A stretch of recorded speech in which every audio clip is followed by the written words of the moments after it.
بسم اللہ الرحمن الرحیم شروع اللہ کے نام سے جو رحمان و رحیم ہے۔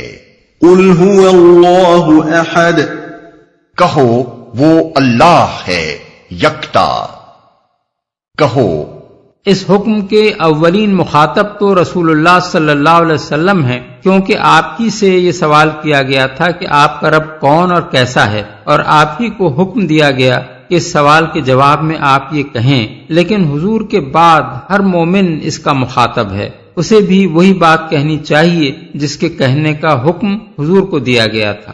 وہ اللہ ہے، یعنی میرے جس رب سے تم تعارف حاصل کرنا چاہتے ہو وہ کوئی اور نہیں بلکہ اللہ ہے۔ یہ ان سوال کرنے والوں کی بات کا پہلا جواب ہے، اور اس کا مطلب یہ ہے کہ میں کوئی نیا رب لے کر نہیں آ گیا ہوں جس کی عبادت دوسرے سب معبودوں کو چھوڑ کر میں تم سے کروانا چاہتا ہوں، بلکہ وہ وہی ہستی ہے جس کو تم اللہ کے نام سے جانتے ہو۔ اللہ عربوں کے لیے کوئی اجنبی لفظ نہ تھا، قدیم ترین زمانے سے وہ خالق کائنات کے لیے یہی لفظ استعمال کر رہے تھے، اور اپنے دوسرے معبودوں میں سے کسی پر بھی اس کا اطلاق نہیں کرتے تھے۔ دوسرے معبودوں کے لیے ان کے ہاں الہ کا لفظ رائج تھا۔ پھر اللہ کے بارے میں ان کے جو عقائد تھے ان کا اظہار اس موقع پر خوب کھل کر ہو گیا تھا جب ابرہہ نے مکہ پر چڑھائی کی تھی۔ اس وقت خانہ کعبہ میں 360 الہوں کے بت موجود تھے، مگر مشرکین نے ان سب کو چھوڑ کر صرف اللہ سے دعائیں مانگی تھیں کہ وہ اس بلا سے ان کو بچائے۔ گویا وہ اپنے دلوں میں اچھی طرح جانتے تھے کہ اللہ کے سوا کوئی الہ اس نازک وقت میں ان کی مدد نہیں کر سکتا۔ کعبے کو بھی وہ ان الہوں کی نسبت سے بیت الالہہ نہیں بلکہ اللہ کی نسبت سے بیت اللہ کہتے تھے۔ قرآن میں جگہ جگہ یہ بتایا گیا ہے کہ اللہ تعالیٰ کے بارے میں مشرکین عرب کا عقیدہ کیا تھا۔ مثال کے طور پر سورہ زخرف میں ہے، اگر تم ان سے پوچھو کہ انہیں کس نے پیدا کیا ہے تو یہ ضرور کہیں گے کہ اللہ نے، آیت 87۔ سورہ عنکبوت میں ہے، اگر تم ان سے پوچھو کہ آسمانوں اور زمین کو کس نے پیدا کیا ہے اور چاند اور سورج کو کس نے مسخر کر رکھا ہے تو یہ ضرور کہیں گے کہ اللہ نے، اور اگر تم ان سے پوچھو کہ کس نے آسمان سے پانی برسایا اور اس کے ذریعے سے مردہ پڑی ہوئی زمین کو جلا اٹھایا تو یہ ضرور کہیں گے کہ اللہ نے، آیات 61 تا 63۔ سورہ مومنون میں ہے، ان سے کہو بتاؤ اگر تم جانتے ہو کہ یہ زمین اور اس کی ساری آبادی کس کی ہے، یہ ضرور کہیں گے اللہ کی۔ ان سے پوچھو ساتوں آسمانوں اور عرش عظیم کا مالک کون ہے، یہ ضرور کہیں گے اللہ۔ ان سے کہو بتاؤ اگر تم جانتے ہو کہ ہر چیز پر اقتدار کس کا ہے، اور کون ہے وہ جو پناہ دیتا ہے اور اس کے مقابلے میں کوئی پناہ نہیں دے سکتا، یہ ضرور جواب دیں گے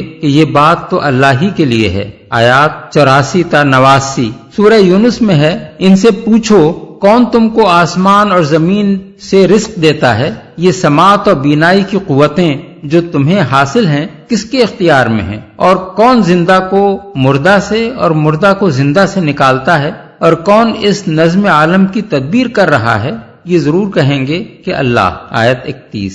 اسی سورہ یونس میں ایک اور جگہ ہے، جب تم لوگ کشتیوں پر سوار ہو کر باد موافق پر فرحان و شاداں سفر کر رہے ہوتے ہو، اور پھر یکایک باد مخالف کا زور ہوتا ہے اور ہر طرف سے موجوں کے تھپیڑے لگتے ہیں اور مسافر سمجھ لیتے ہیں کہ طوفان میں گھر گئے، اس وقت سب اپنے دین کو اللہ ہی کے لیے خالص کر کے اس سے دعائیں مانگتے ہیں کہ اگر تو نے ہمیں اس بلا سے نجات دے دی تو ہم شکر گزار بندے بنیں گے، مگر جب وہ ان کو بچا لیتا ہے تو پھر وہی لوگ حق سے منحرف ہو کر زمین میں بغاوت کرنے لگتے ہیں، آیات 22 اور 23۔ یہی بات سورہ بنی اسرائیل میں یوں دہرائی گئی ہے، جب سمندر میں تم پر مصیبت آتی ہے تو اس ایک کے سوا دوسرے جن جن کو تم پکارا کرتے ہو وہ سب گم ہو جاتے ہیں، مگر جب وہ تم کو بچا کر خشکی پر پہنچا دیتا ہے تو تم اس سے منہ موڑ جاتے ہو، آیت 67۔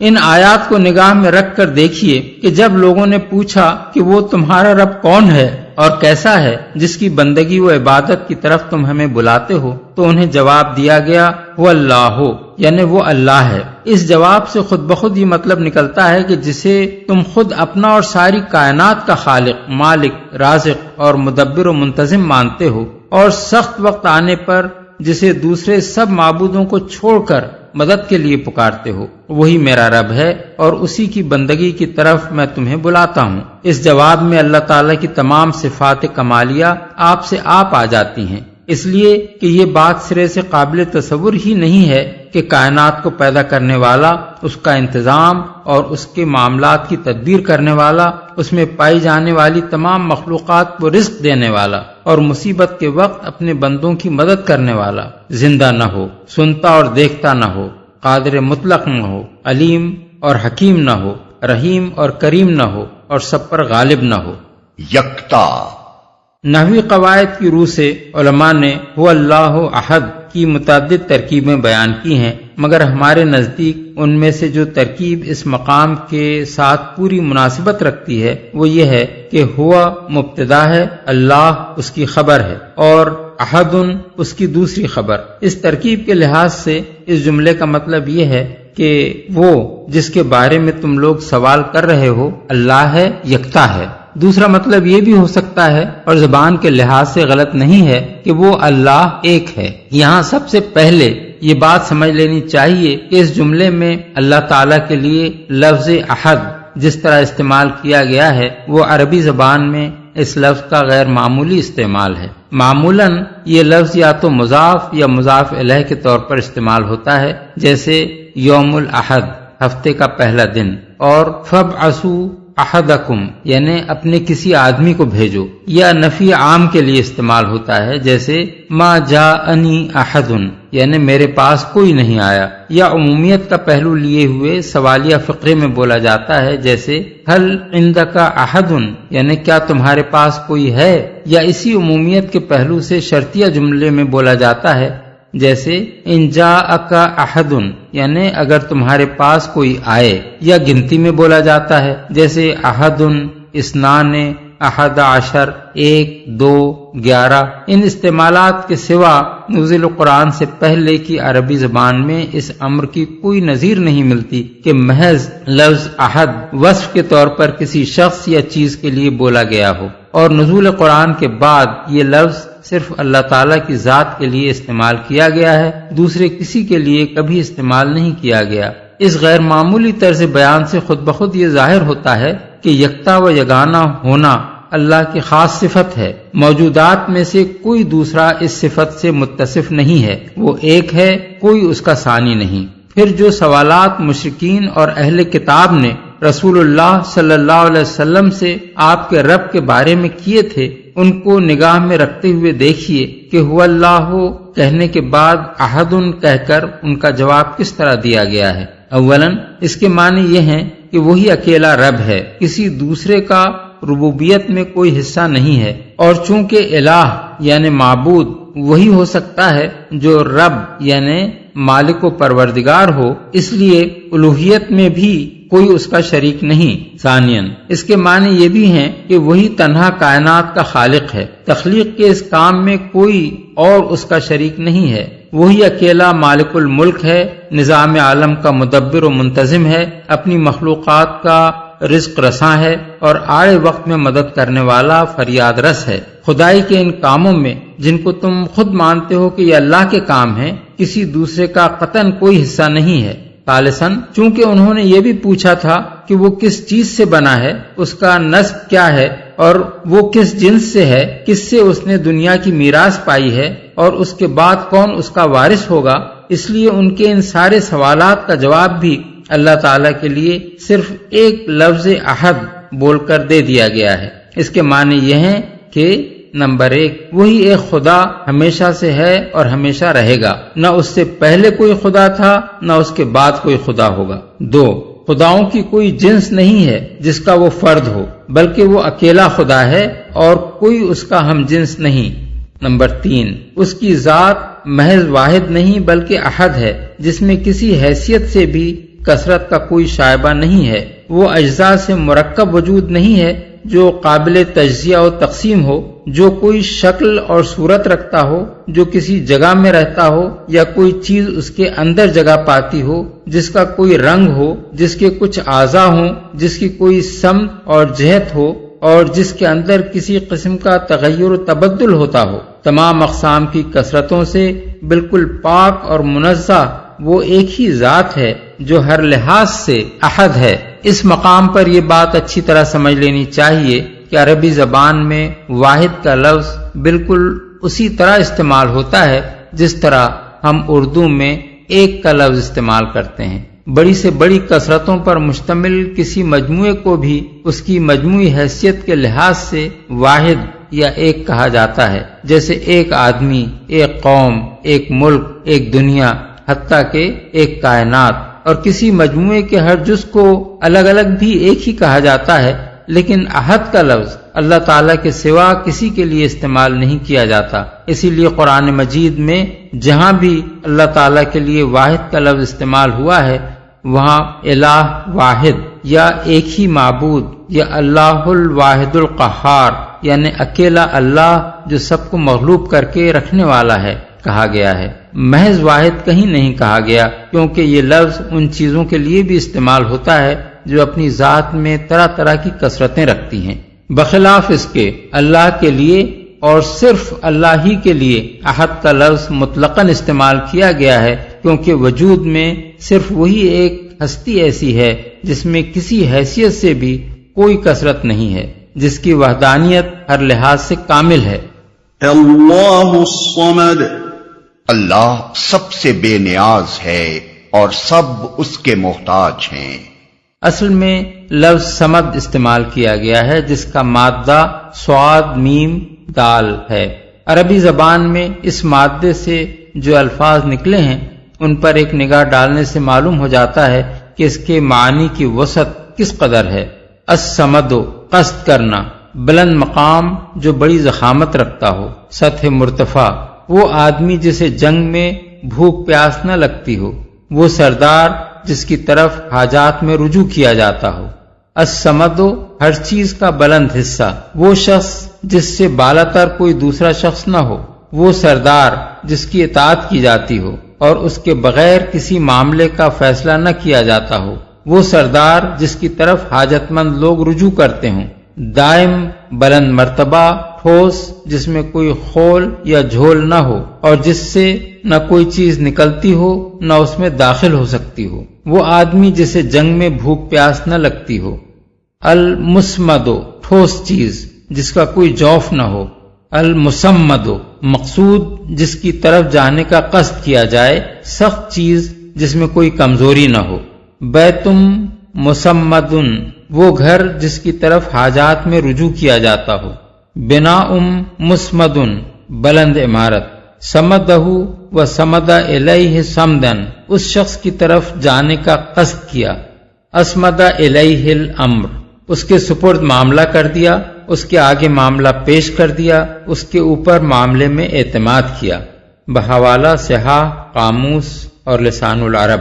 ان لغوی معنوں کی بنا پر آیت اللہ الصمدوں میں لفظ صمد کی جو تفسیریں صحابہ و تابعین اور بعد کے اہل علم سے منقول ہیں انہیں ہم ذیل میں درج کرتے ہیں۔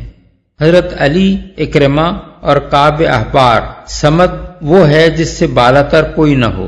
حضرت عبداللہ بن مسعود، حضرت عبداللہ بن عباس اور ابو وائل شقیق بن سلمہ، وہ سردار جس کی سیادت کامل ہو اور انتہا کو پہنچی ہوئی ہو۔ ابن عباس کا دوسرا قول، صمد وہ ہے جس کی طرف لوگ کسی بلا یا مصیبت کے نازل ہونے پر مدد کے لیے رجوع کریں۔ ان کا ایک اور قول، وہ سردار جو اپنی سیادت میں، اپنے شرف میں، اپنی عظمت میں، اپنے حلم و بردباری میں، اپنے علم میں اور اپنی حکمت میں کامل ہو۔ حضرت ابو ہریرہ، وہ جو سب سے بے نیاز ہو اور سب اس کے محتاج ہوں۔ اکرمہ کے دوسرے اقوال، وہ جس میں سے نہ کوئی چیز کبھی نکلی ہو نہ نکلتی ہو، جو نہ کھاتا ہو نہ پیتا ہو۔ اسی کے ہم معنی اقوال شعبی اور محمد بن کعب القرظی سے بھی منقول ہیں۔ سدئی، مطلوب چیزیں حاصل کرنے کے لیے لوگ جس کا قصد کریں اور مصائب میں مدد کے لیے جس کی طرف رجوع کریں۔ سعید بن جبیر، وہ جو اپنی تمام صفات اور اعمال میں کامل ہو۔ ربی بن انس، وہ جس پر کوئی آفت نہ آتی ہو۔ مقاتل بن حیان، وہ جو بے عیب ہو۔ ابن کیسان، وہ جس کی صفت سے کوئی دوسرا متصف نہ ہو۔ حسن بصری اور قتادہ، جو باقی رہنے والا اور لازوال ہو۔ اسی سے ملتے جلتے اقوال مجاہد اور معمر اور مرہ الحمدانی سے بھی منقول ہیں۔ مرہ الحمدانی کا ایک اور قول یہ ہے کہ وہ جو اپنی مرضی کے مطابق جو چاہے فیصلہ کرے اور جو کام چاہے کرے، اس کے حکم اور فیصلے پر نظر ثانی کرنے والا کوئی نہ ہو۔ ابراہیم نخعی، وہ جس کی طرف لوگ اپنی حاجتوں کے لیے رجوع کریں۔ ابو بکر الانباری، اہل لغت کے درمیان اس میں کوئی اختلاف نہیں ہے کہ صمد اس سردار کو کہتے ہیں جس سے بالاتر کوئی اور سردار نہ ہو اور جس کی طرف لوگ اپنی حاجات اور اپنے معاملات میں رجوع کریں۔ اسی کے قریب الزجاج کا قول ہے، وہ کہتے ہیں کہ صمد وہ ہے جس پر سرداری ختم ہو گئی ہو اور ہر ایک اپنی حاجات کے لیے جس کی طرف رجوع کرے۔ اب غور کیجئے کہ پہلے فقرے میں اللہ احد کیوں کہا گیا اور اس فقرے میں اللہ الصمد کہنے کی کیا وجہ ہے؟ لفظ احد کے متعلق ہم بیان کر چکے ہیں کہ وہ صرف اللہ تعالیٰ کے لیے مخصوص ہے، کسی اور کے لیے سرے سے مستعمل ہی نہیں ہے، اس لیے اسے احد یعنی نکرہ کی صورت میں استعمال کیا گیا ہے۔ لیکن صمد کا لفظ چونکہ مخلوقات کے لیے بھی استعمال ہوتا ہے، اس لیے اللہ صمد کہنے کے بجائے اللہ الصمد کہا گیا، جس کے معنی یہ ہیں کہ اصلی اور حقیقی صمد اللہ تعالیٰ ہی ہے۔ مخلوق اگر کسی حیثیت سے صمد ہو بھی تو کسی دوسری حیثیت سے وہ صمد نہیں ہے، کیونکہ وہ فانی ہے، لازوال نہیں ہے، قابل تجزیہ و تقسیم ہے، مرکب ہے، کسی وقت اس کے اجزاء بکھر سکتے ہیں۔ بعض مخلوقات اس کی محتاج ہیں تو بعض کا وہ خود محتاج ہے۔ اس کی سیادت اضافی ہے نہ کہ مطلق۔ کسی کے مقابلے میں وہ برتر ہے تو اس کے مقابلے میں کوئی اور برتر ہے۔ بعض مخلوقات کی بعض حاجات کو وہ پورا کر سکتا ہے، مگر سب کی تمام حاجات کو پورا کرنا کسی مخلوق کے بس میں نہیں ہے۔ بخلاف اس کے اللہ تعالیٰ کی صمدیت ہر حیثیت سے کامل ہے۔ ساری دنیا اس کی محتاج ہے اور وہ کسی کا محتاج نہیں۔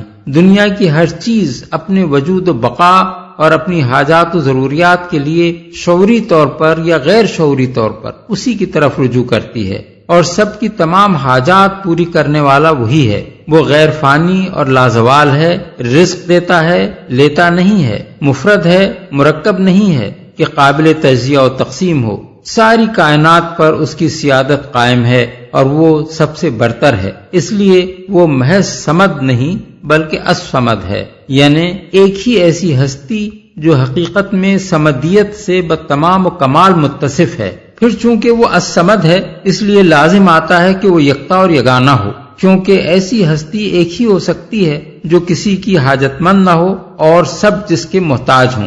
دو یا زائد ہستیاں سب سے بے نیاز اور سب کی حاجت روا نہیں ہو سکتی۔ نیز اس کے الصمد ہونے سے یہ بھی لازم آتا ہے کہ وہی ایک معبود ہو، کیونکہ انسان عبادت اسی کی کرتا ہے جس کا وہ محتاج ہو، اور اس سے یہ بھی لازم آتا ہے کہ اس کے سوا کوئی معبود نہ ہو، کیونکہ جو حاجت روائی کی طاقت اور اختیارات ہی نہ رکھتا ہو اس کی بندگی و عبادت کوئی ہوش مند آدمی نہیں کر سکتا۔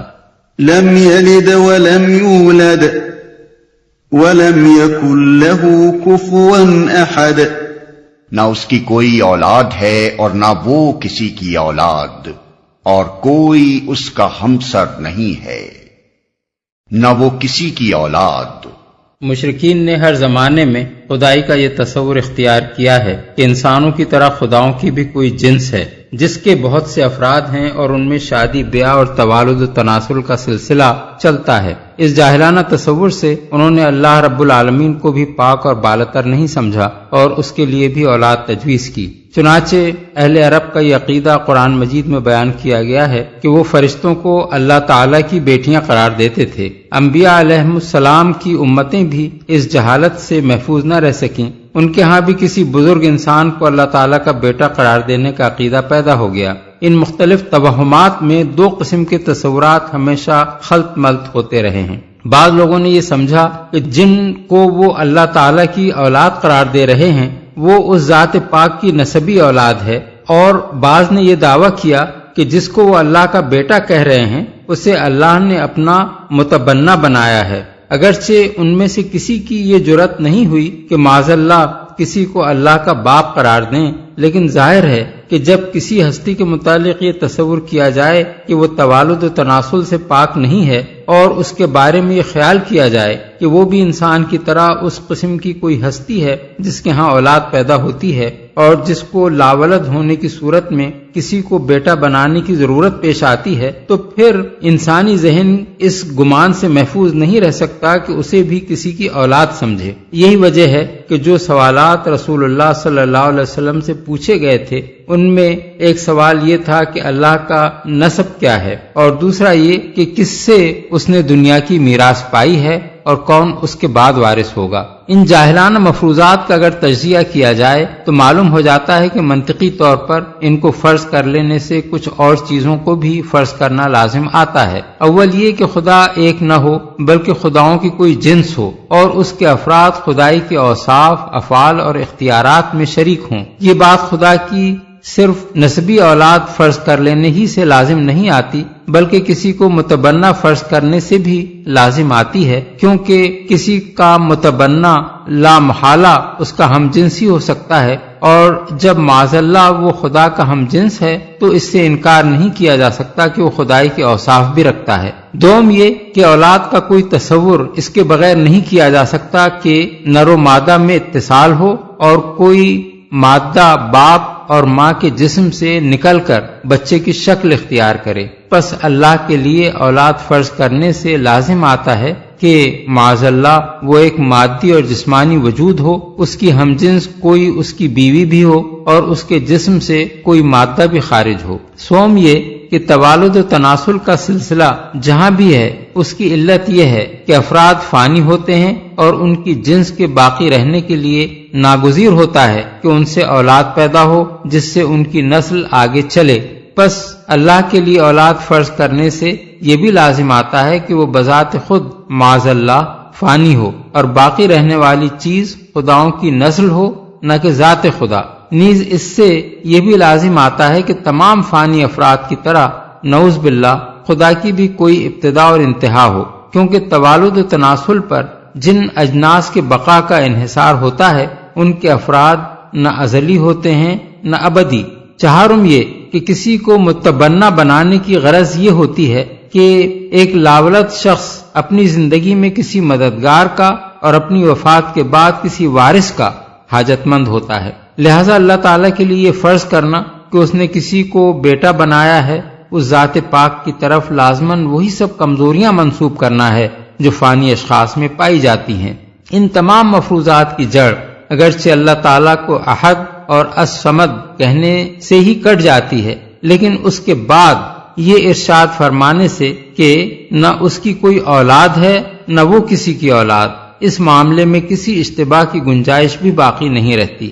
پھر چونکہ ذات باری کے حق میں یہ تصورات شرک کے اہم ترین اسباب میں سے ہیں، اس لیے اللہ تعالیٰ نے صرف سورہ اخلاص ہی میں ان کی صاف اور قطعی و حتمی تردید کرنے پر اکتفا نہیں فرمایا، بلکہ جگہ جگہ اس مضمون کو مختلف طریقوں سے بیان کیا ہے تاکہ لوگ حقیقت کو پوری طرح سمجھ لیں۔ مثال کے طور پر آیات ذیل ملاحظہ ہوں: انما اللہ الہ واحد سبحانہ ان یکون لہ ولد لہ ما فی السماوات و ما فی الارض، سورہ النساء آیت 171۔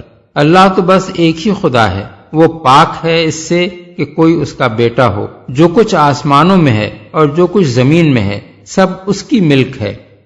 الا انہم من افکہم لیقولون ولد اللہ وانہم لکاذبون، یعنی خوب سن رکھو، یہ لوگ دراصل اپنی من گھڑت سے یہ بات کہتے ہیں کہ اللہ اولاد رکھتا ہے، فی الواقع یہ قطعی جھوٹے ہیں۔ سورہ صافات آیات 151 اور 152۔ وَجَعَلُوا بَيْنَهُ وَبَيْنَ الْجِنَّةِ نَسَبًا وَلَقَدْ عَلِمَتِ الْجِنَّةُ إِنَّهُمْ لَمُحْضَرُونَ، سورہ الصافات آیت 158۔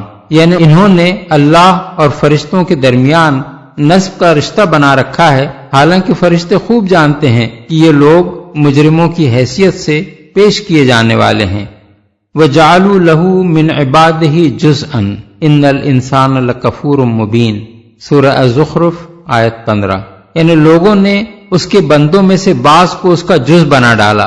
حقیقت یہ ہے کہ انسان کھلا احسان فراموش ہے۔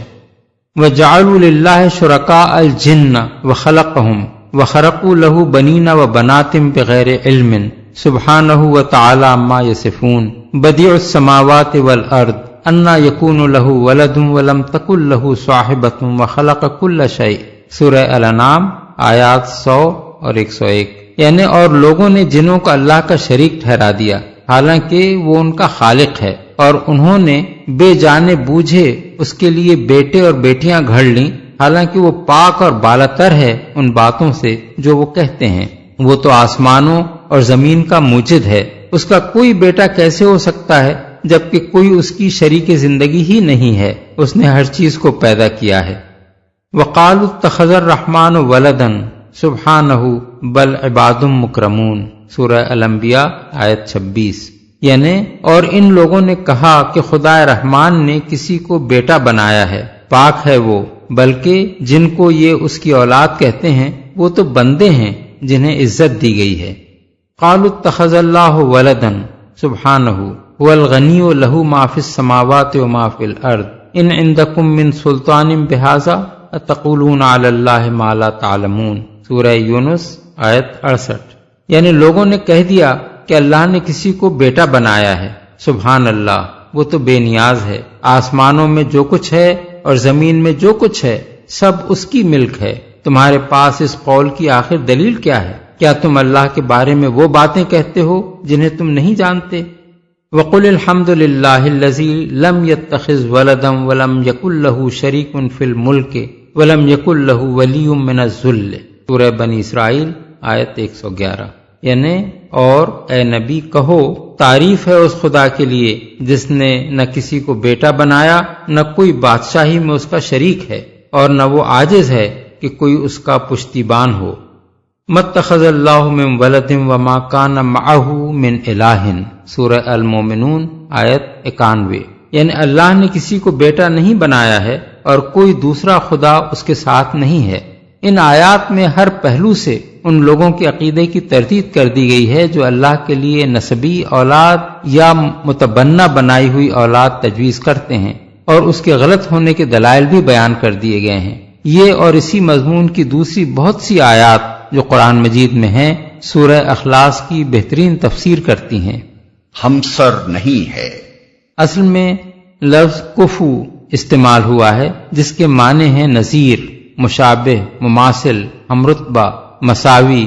نکاح کے معاملے میں کفو کا لفظ ہماری زبان میں بھی استعمال ہوتا ہے، اور اس سے مقصود یہ ہوتا ہے کہ لڑکا اور لڑکی معاشرتی حیثیت سے برابر کی جوڑ ہوں۔ بس اس آیت کا مطلب یہ ہے کہ ساری کائنات میں کوئی نہیں ہے، نہ کبھی تھا نہ کبھی ہو سکتا ہے، جو اللہ کے مانند یا اس کا ہم مرتبہ ہو، یا جو اپنی صفات، افعال اور اختیارات میں اس سے کسی درجے میں بھی مشابہت رکھتا ہو۔